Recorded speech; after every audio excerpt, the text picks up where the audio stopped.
சிவகங்கை மாவட்டம் திருப்புவனத்தில் உங்களுடன் ஸ்டாலின் திட்ட முகாமில் பெறப்பட்ட மனுக்கள் நேற்றைய தினம் வைகை ஆற்றில் தூக்கி வீசப்பட்டு அந்த மனுக்கள் மிதந்து வந்ததே அந்த பகுதியில் இருக்கக்கூடிய மக்கள் எடுத்த சம்பவம் தமிழகம் முழுவதும் பெரும் அதிர்வலைகளை ஏற்படுத்தியதோடு தமிழகத்தில் இருக்கக்கூடிய அனைத்து அரசியல் கட்சி தலைவர்களும் இதற்கு பெரிய கண்டனம் தெரிவித்திருந்தார்கள்.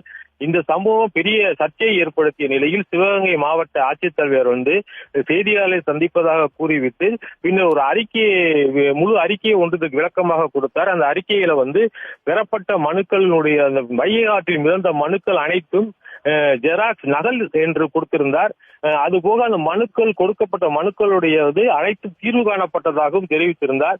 இந்நிலையில திருப்புவனம் வட்டாட்சியர் விஜயகுமார் காவல் நிலையத்தில் ஒரு புகார் மனுவை அளித்துள்ளார். அந்த புகார் மனுவில திருப்புவனம் வட்டாட்சியர் அலுவலகத்தில் உள்ள சர்வே அலுவலகத்திலிருந்து மர்ம நபர்கள் அந்த மனுவை திருடி சென்று வைகை ஆற்றில் வீசியதாக காவல்துறையில் புகார் அளித்து காவல்துறை அதன் மீது இன்று வழக்கு பதிவு செய்திருக்கின்றது. மாவட்ட ஆட்சித்தலைவர் கொடுத்த அறிக்கைக்கும் காவல்துறை வழக்கு பதிவு சம்பவத்திற்கு பெரிய முரண்பாடு ஏற்பட்டுள்ளதால் இந்த சம்பவம் தமிழகத்தில் மேலும் ஒரு பெரும் சர்ச்சையை ஏற்படுத்தி வருகின்றது.